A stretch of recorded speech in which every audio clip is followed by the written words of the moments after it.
saat ini menjadi Kepala Security Service di PHM, dan sebelum di PHM ini sudah 3 tahun kami di PHM hampir.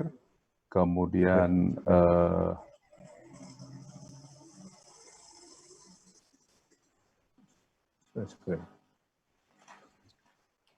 bukan yang ini Pak, kayaknya yang setelah direvisi Pak.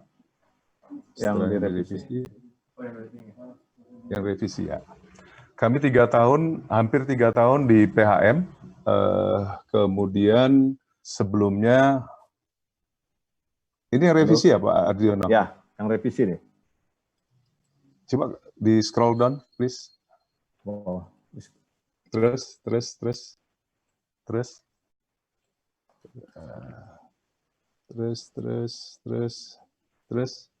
Ya, oke. Baik, kami ulangi Bapak Ibu, mohon maaf ada masalah teknis. Jadi saya tadi sampaikan bahwa kami hampir 3 tahun di PHM, kemudian sebelumnya dari 2005 sampai 2018 kami di Total Indonesia. Kemudian sebelum itu kami 2 tahun di industri hotel, namanya Hotel Shangri-La Jakarta. Kemudian setelah itu sebelumnya juga kami di dunia malam, namanya Bengkel Night and Park. Cuman curious saja, mau tahu bahwa dunia malam itu security sistemnya seperti apa. Kemudian dunia manis itu seperti apa, kayak di hotel, nice looking, oke, jas, keren, harum. Kemudian finally kita ada di migas, yang semuanya membuat kami untuk belajar bagaimana security itu bermain dalam industri. Dan pendidikan akademis kami, kebetulan kami dulu di Badan Intelijen Strategis sebagai tentara di BAIS, kalau pernah Bapak Ibu dengar, tapi bukan yang Badan Amal Infak dan Sedekah, tapi Badan Intelijen Strategis, kadang-kadang diplesetkan seperti itu. Kemudian kami juga background edukasinya, kami S1 di Universitas Sumatera Utara dan S2-nya di University of New South Wales atau UNSW Australia 2003. Itu mungkin sekilas dari kami sebelum kami memulai presentasi kami. Oke, Bapak Ibu, kenapa kami apresiasi banget dengan Pak Ardiono dan panitia ini untuk mempresentasikan beberapa hal tentang keamanan hulu migas, khususnya di Kalimantan Timur. Tadi Pak Roy sudah menjawab bahwa kenapa ini menjadi penting di Kalimantan Timur, karena sebagian besar kita berkontribusi terhadap negara. Tadi disampaikan untuk lifting kita 9% kontribusi kita, kemudian gas itu mencapai 22%, jadi semuanya itu kontribusi Kalimantan Timur terhadap APBN atau negara. Dan kenapa ini menjadi penting lagi? Karena sektor migas menyumbang, berkontribusi terhadap nomor 2 terbesar setelah sektor pajak. Jadi memang peranan dari keamanan atau security sama pentingnya dengan entitas lain atau departemen lain yang ada di industri minyak dan gas. Itu kenapa kita membuat bahwa dari beberapa pengalaman ini, security di hulu migas ini adalah sesuatu yang sangat penting karena dia menjaga aset, menjaga personil orang, atau menjaga integritas perusahaan, dan yang paling penting reputasi perusahaan. Next, please. Dalam agenda kami akan bercerita tadi, kami singgung tentang kenapa industri hulu migas di Kalimantan Timur ini penting untuk dijaga. Tadi sudah kami sampaikan, kemudian nanti kami akan memperkenalkan kenapa sih security itu harus memegang dominan atau sama pentingnya dibandingkan dengan entitas lain, khususnya untuk safety. Jadi kalau kita pernah mendengar bahwa safety is mandatory, tapi security is everybody business. Jadi keduanya itu seperti 2 keping mata uang. Kalau salah satu tidak ada, maka yang lainnya juga uangnya tidak laku untuk digunakan sebagai alat jual beli. Jadi safety dan security itu memegang peranan penting di hulu migas. Karena apa? Karena memang yang dijaga adalah personal, aset, integritas, dan reputasi. Nah, personelnya itu kadang-kadang ada yang tingkat bawah dan tingkat menengah atas, tapi mostly orang-orang yang bekerja di industri migas pasti sudah mengalami filtering yang cukup ketat, baik untuk masalah-masalah teknis maupun operasional lainnya. Kemudian aset, aset yang dijaga, yang bergerak dan tidak bergerak itu mempunyai nilai yang sangat tinggi. Karenanya itu harus dijaga dengan benar-benar gitu. Kemudian integritas karyawan, kekompakan antara karyawan, kalau satu dengan yang lain yang nggak kompak dan akhirnya ribut, dan dia berbuat sesuatu tadi, kerugiannya bukan hanya orang itu saja, tapi seluruhnya, karena tadi flammable material, jadi kalau misalnya itu kebakar, maka yang berdampak adalah mass casualty bisa. Jadi itu juga membuat kenapa safety dan security itu harus hidup berdampingan. Nanti sistem manajemen pengamanan pun kami akan ulas di sini secara detail bagaimana security deal dengan sistem manajemen safety juga. Jadi untuk perusahaan. Kemudian security sebagai paradigma baru. Tadi kalau disinggung oleh Pak Roy pada awal diskusi kita, security itu di sini masih dianggap sebagai sesuatu yang tidak penting. Jadi tidak membawa kegiatan apapun di perusahaan tersebut. Tapi itu adalah pandangan yang salah. Itu adalah colonial security. Nah, sekarang kita menuju millennial security. Itu adalah old security. Sekarang kita menuju pada now security. Jadi paradigma itu harus dirubah. Nanti akan saya sampaikan beberapa hal, apa saja sih paradigma yang harus dirubah, sehingga security itu merupakan part of whole business flow dari oil and gas industry. Jadi kalau dia nggak bagus kerjanya, nggak profesional, maka jangan harap ada aktivitas, jangan harap ada produksi, jangan harap ada orang yang nyaman dalam bekerja. Nah, itu kita akan tunjukkan nanti bagaimana kita deal dengan aturan-aturan atau regulasi sistem manajemen yang harus kita ikuti, sehingga ini bisa menambahkan pemahaman bagi top manajemen untuk bersikap, berbuat, dan menghargai security. Tidak seperti kebanyakan di industri yang lain. Security kantornya hanya di dekat-dekat toilet aja, dekat restroom. Mana security itu yang dekat restroom? Itu kebanyakan seperti itu. Tapi di oil and gas industry saya bisa pastikan security is everybody business. Safety is mandatory. Jadi keduanya seperti satu sisi mata uang yang harus saling berdampingan. Satu tidak ada, maka mata uang itu tidak laku untuk diperjualbelikan. Nah, kemudian yang terakhir nanti kami akan sampaikan beberapa challenge di Kalimantan Timur untuk mengamankan hulu migas ini, dan diakhiri juga nanti sebelum kesimpulan dengan opsi atau solusi bagaimana menghadapi challenge atau memitigasi challenge yang ada di Kalimantan Timur untuk hulu dan migas industri, yaitu dengan pengamanan tertutup atau operasi intelijen. Kalau di luarnya sana, tapi kalau bahasa security-nya kami sebut pengamanan tertutup. Next, please. Jadi kaitan daripada ini, tadi saya sampaikan beberapa threat yang kami ambil, tadi ini kami ambil yang penting-penting saja, selain dari terorisme, kemudian sabotase, pencurian, kemudian encroachment, kemudian dan lain sebagainya, itu kami ambil yang di Kalimantan Timur sesuatu yang istimewa saja. Ancaman-ancaman apa yang sering terjadi dan nggak mungkin dilakukan dulunya. Pertama, illegal tapping. Dulu, sebelum kejadian di salah satu K3S, mungkin beberapa bulan yang lalu, ya terkait dengan illegal tapping, orang, pencuri-pencuri atau siapapun tidak pernah berpikir bahwa di Kalimantan Timur ada illegal tapping. Karena mereka selalu berpikir bahwa mostly produksi terbesar di Kalimantan Timur ini adalah gas. Jadi kalau gas pipeline-nya mau di tapping, itu dampaknya akan menjadi eksplori, dan itu akan mendampakkan berdampak kepada mass casualty, ya. Jadi nggak mungkin gitu. Tapi pemahaman ini berubah sejak beberapa bulan yang lalu ketika K3S, salah satu K3S terjadi kebakaran, dan setelah dibuat cost tree analisnya, ternyata hasilnya adalah karena illegal tapping. Ini jadi menarik untuk disimak untuk kedepannya sebagai seorang security. Kemudian kalau kita lihat sebelah kanan itu kejadian di Arab Saudi, perusahaan yang namanya Aramco tanggal 14 November 2019 yang lalu, itu juga dibom dengan drone, dan itu mengakibatkan 5,7 juta barel per hari. Nah, itu sama dengan 5% produksi global dunia. Jadi pada saat itu harga minyak dunia semakin tinggi. Nah, kembali lagi, ini adalah dua hal yang sangat-sangat ironis ya.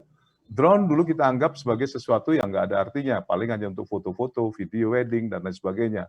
Tapi sekarang, dengan kecanggihan teknologi, namanya stall drone itu sudah bisa terbang dengan mengangkat beban sekitar 3 atau 4 kilo. Dan dia fixed wings, bisa mencapai 70 jelajah 70 km dengan satu baterai. Dan ini sungguh luar biasa. Kita bisa bayangkan dengan kejadian Aramco, apakah itu bisa atau tidak mungkin terjadi di platform kita. Ya, bisa saja terjadi, tapi bagaimana kita caranya mengantisipasi dan memitigasi ini. Kemudian tadi kita lihat bahwa sumber pemasukan andalan bagi negara adalah dari sektor migas salah satunya. Nah, tentu saja dengan adanya security yang lemah, maka ini kan akan berdampak kepada produksi yang lemah juga. Tingkat safety juga yang tidak begitu bagus. Akhirnya para investor akan melarikan uangnya ke negara-negara lain. Ini semuanya terkait dalam hal ini. Jadi kenapa peran security saya bilang sangat penting? Ya karena semuanya terkait. Security tidak bisa stand alone. Dia tidak bisa merasa jumawa, dia paling hebat, nggak bisa. Tapi security sebaliknya juga tidak bisa disamakan dengan industri-industri lain. Misalnya industri perhotelan. Saya kebetulan tadi pernah di hotel, misalnya industri rumah sakit atau mall. Tidak bisa. Karena hal yang kita jaga di oil and gas ini sungguh sesuatu yang sifatnya strategis dan flammable. Sehingga setiap security, kalau dia menguasai masalah safety, manajemen sistem safety, maka itulah yang harus kita ikuti. Dan semakin dia tahu manajemen sistem dari safety dan company, maka itu akan membantu security dengan tugas-tugasnya mempunyai nilai jual atau added value, sehingga manajemen bisa terpengaruh karenanya. Kalau enggak, ya kita dianggap kecil saja. Next. Jadi, next please. Oke, ini adalah salah satu paradigma baru untuk security. Dan di oil and gas saya kira sudah lama tadi disebutkan sebelumnya, security oil and gas, tadi Pak Roy kebetulan di SKK Migas, selama ini berperan untuk membawahi K3S yang kegiatan hulu. Namun banyak pula kegiatan hilir yang punya security juga, sama-sama di oil and gas, tapi ada yang hulu, ada yang hilir, ada yang marketing. Nah, untuk hulu yang mencari, ini tadi Pak Roy bilang memang kita harus mature, kita harus bisa menunjukkan ke manajemen bahwa we are a part of business flow.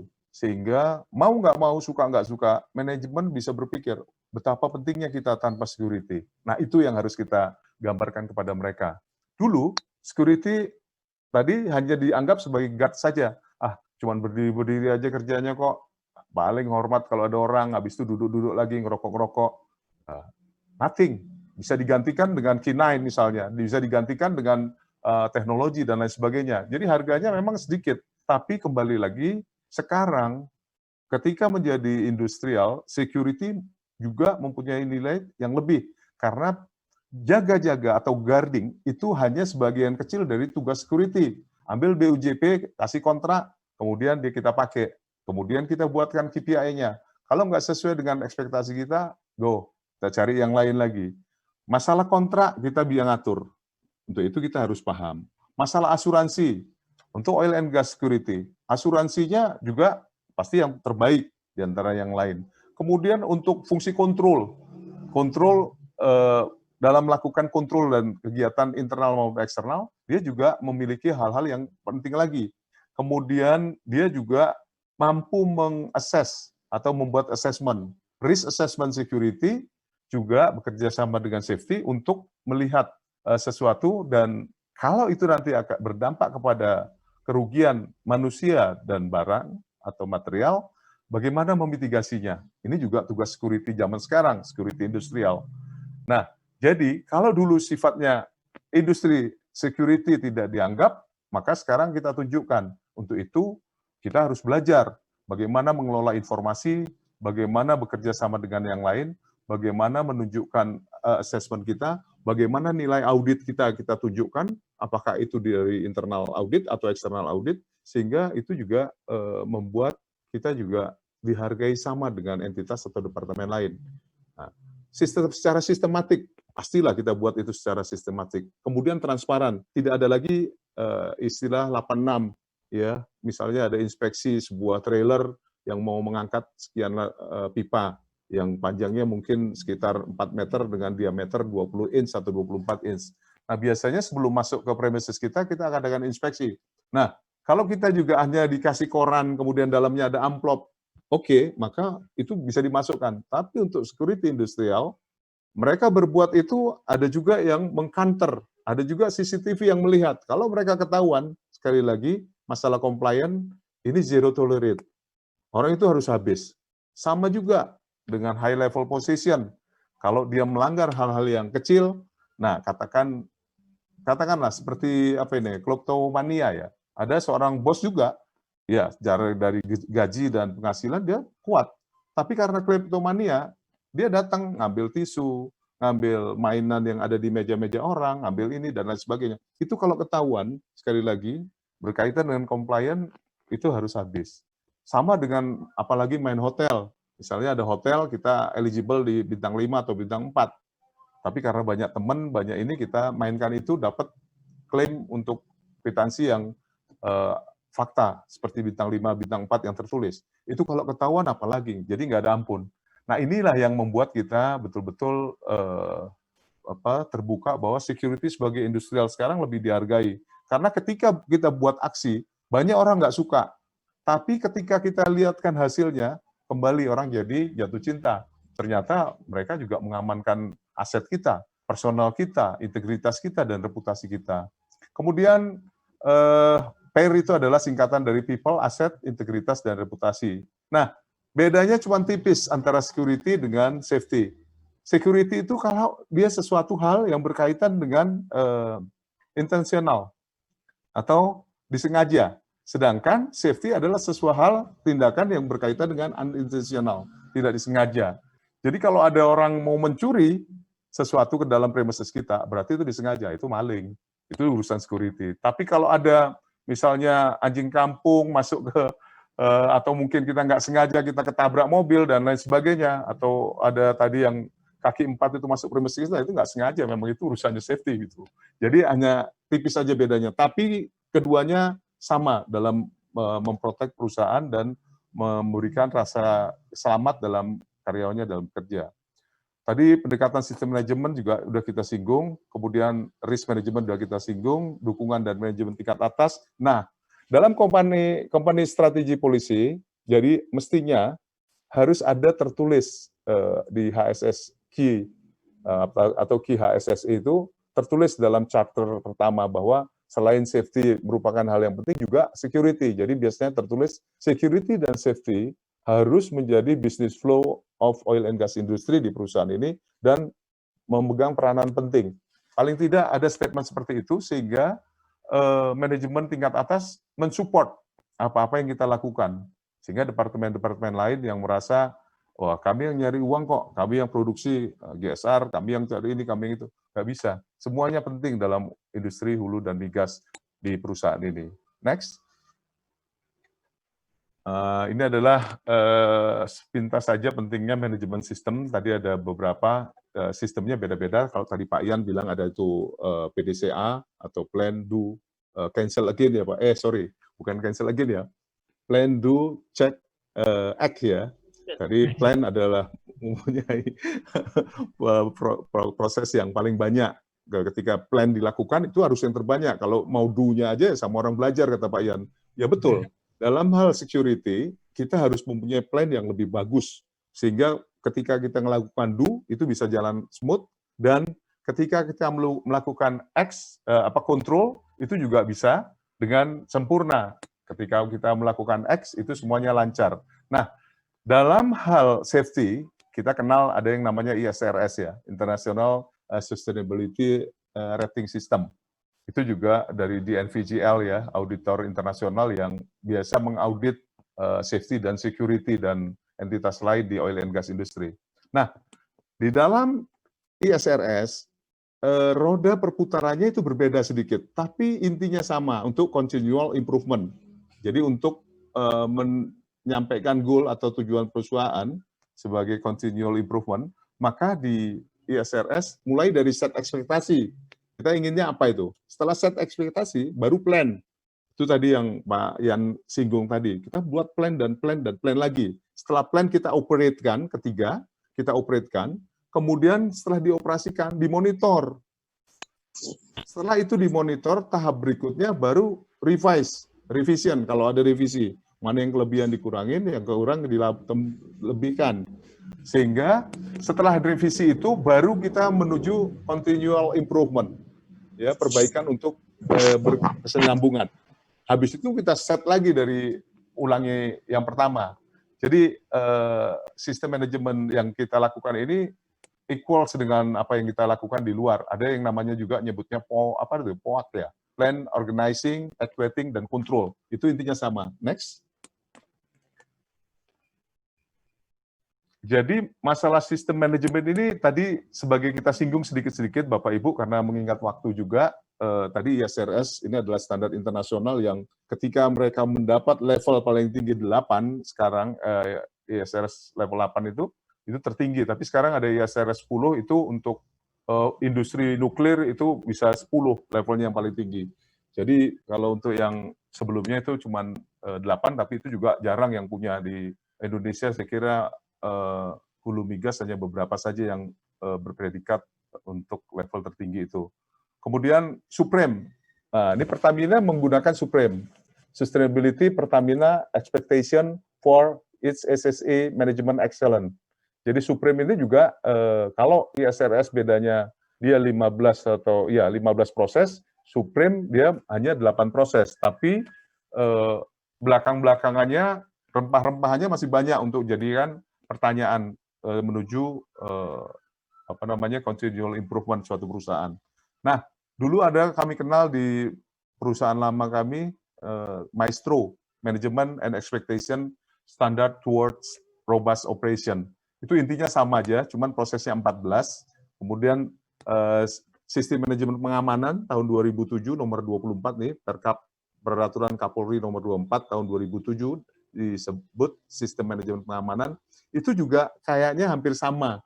Jadi mulai dari hal-hal yang kecil, ya masalah di leadership, kemudian planning and administration, kemudian training and competence, risk control, asset management, emergency preparedness, dan sampai continual improvement itu lebih kurang saja sebetulnya. Cuman memang SMP 24 2007 ini akan diganti dengan Perpol nomor 13 tahun 2019 kalau nggak salah. Tapi sampai sekarang belum juga diimplementasikan. Nah, kita nggak tahu apakah ini akan diimplementasikan ke depan. Karena untuk SMP pun yang kami tahu belum semua perusahaan diaudit dan mengerti bagaimana SMP itu diberlakukan untuk sebagai alat audit gitu ya. Nah, ini juga masih dalam perdebatan untuk Perpol yang baru. Oke, next. Jadi nanti akan kita lihat. Ini isu security tadi disampaikan Pak Roy. Saya kira produksi migas turun. Tadi meskipun kami disebutkan tadi produksi minyak dan gas tinggi ya, khususnya gasnya. Tapi sekarang juga suffering karena harga dia turun, maka efisiensi di segala bidang dilakukan. Dan security semakin banyak dikurangi efisiensi, quality, dan cost-nya, tentu saja mengurangi monitoring kita untuk melihat atau awareness kita untuk melihat ke depan. Tapi tentu saja struggling untuk itu harus kita tingkatkan dengan cara-cara yang lain. Kemudian pengurangan karyawan dan lain sebagainya, itu COVID tadi sudah disampaikan, penambahan lahan, karena rencana ibu kota negara di tempat kita, tentu saja infrastruktur banyak terganggu. Tanah-tanah banyak dibeli, harganya juga nggak jelas-jelas, akhirnya semua ribut. Ini akan berdampak pada hulu migas. Pipa-pipa kita laying down di laut, pipa kita laying down di tanah itu hanya 1 meter, 1,5 meter di bawahnya. Ini akan menjawab tantangan kita ke depan supaya lebih hati-hati. Kemudian kasus kriminal ini juga 35.000 orang kemarin dikeluarkan peraturan pemerintah. Ini juga di Balikpapan itu kalau nggak salah ada 300, tapi 150 ditangkap lagi karena perbuatan yang sama. Di luar nggak diterima, di keluarganya nggak diterima, karena COVID dia di dalam terus, akhirnya jadi kembali lagi kambuh. Next. Sebetulnya keterlibatan aparat ini ada perjanjian kerjasama tadi, TNI Polri itu membantu kita, kemudian unsur komisi pengawas lainnya itu ada SDM, pengawas, dan Kapolri di dalamnya. Jadi kalau ada polisi atau TNI yang mungkin agak-agak sebagai oknum, agak aneh, itu nggak bisa dilakukan di hulu migas security, karena pengawasnya ada pimpinan tertinggi di atasnya, dan KPS menentukan mereka untuk melimitkan pekerjaannya. Next. Sebetulnya saya mau cerita tentang pengamanan tertutup. Ini di intelijen ini disebut sebagai roda perputaran intelijen. Ya, mulai dari pool bucket atau pengumpulan bahan keterangan, kemudian diolah datanya, ketiga dianalisa, kemudian diberikan kepada user.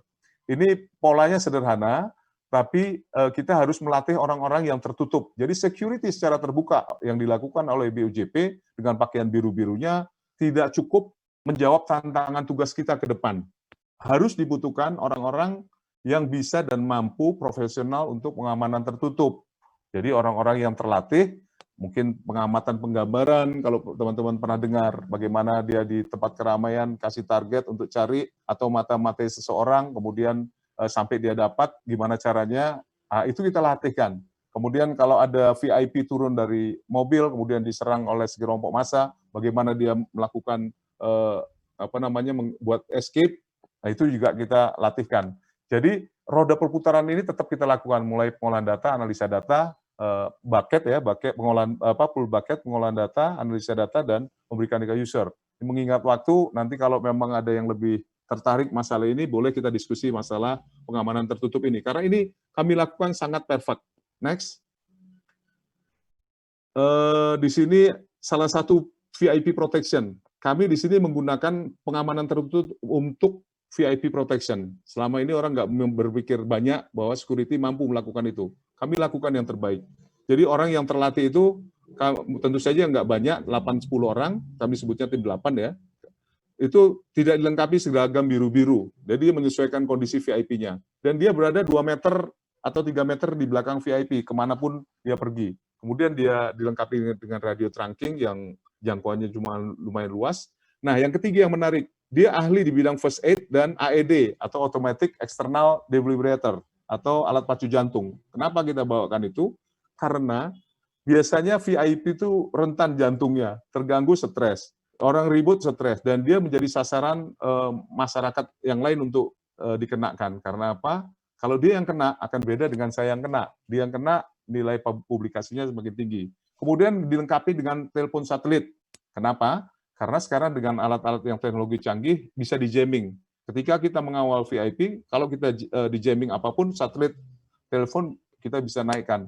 Yang penting dia di luar, dan kita bisa gunakan untuk minta bantuan dan koordinasi ke siapa saja. Kamera umum, shotgun.